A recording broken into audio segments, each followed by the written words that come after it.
Hi everyone, it's Masters Week this week, so thought I'd put out a video, green shirt for Masters Week. Okay, so it's one of the best tournaments in the world, held at one of the best golf courses in the world, and always well manicured, well run, and let's hope an Aussie comes home with the win.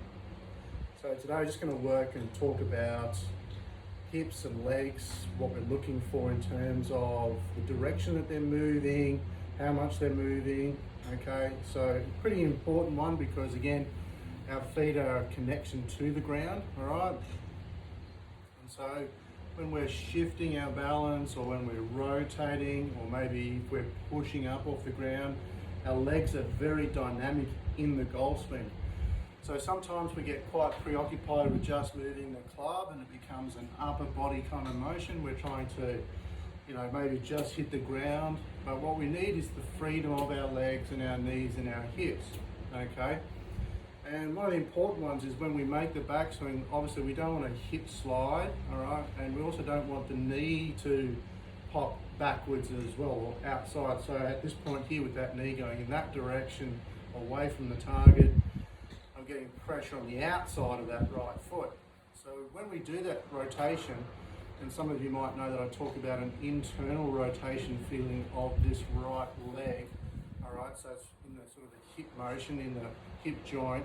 So if we turn that inwards, you can see I'll turn that in quite easily, and then make the backswing, you'll notice that the right leg stays flexed and the knee doesn't pop back that way. So the feeling is the pressure I have is on the inside edge of my right foot. So my right knee will stay inside my ankle.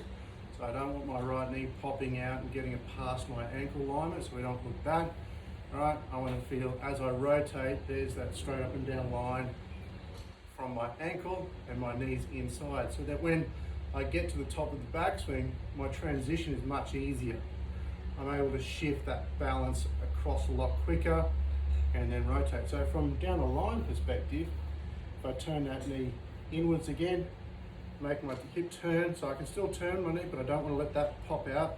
I want to keep that in and still turn my upper body against this motion. And then you can see there's my hip motion. So if you feel like you do what they call early extension, where we stand up as we make the downswing, that's probably because you're trying to push your knee out that direction, right? We don't want that because that's going to push the club in that direction. So turning it inwards towards the left knee, so as I start my transition into my downswing, my pelvis starts to work more towards the target and then through, okay?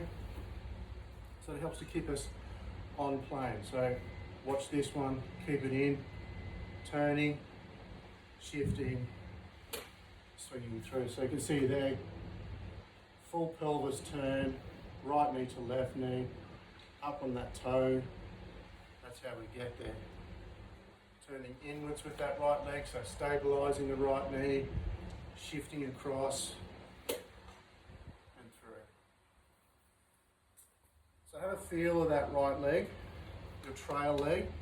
Don't let it pop out, don't get wide knees and then try, because that's 3 moves we don't need. Want that to that. If you watch the players, they'll be nice and stable right knee. Shifting, turning it inwards and across, impact all the way through.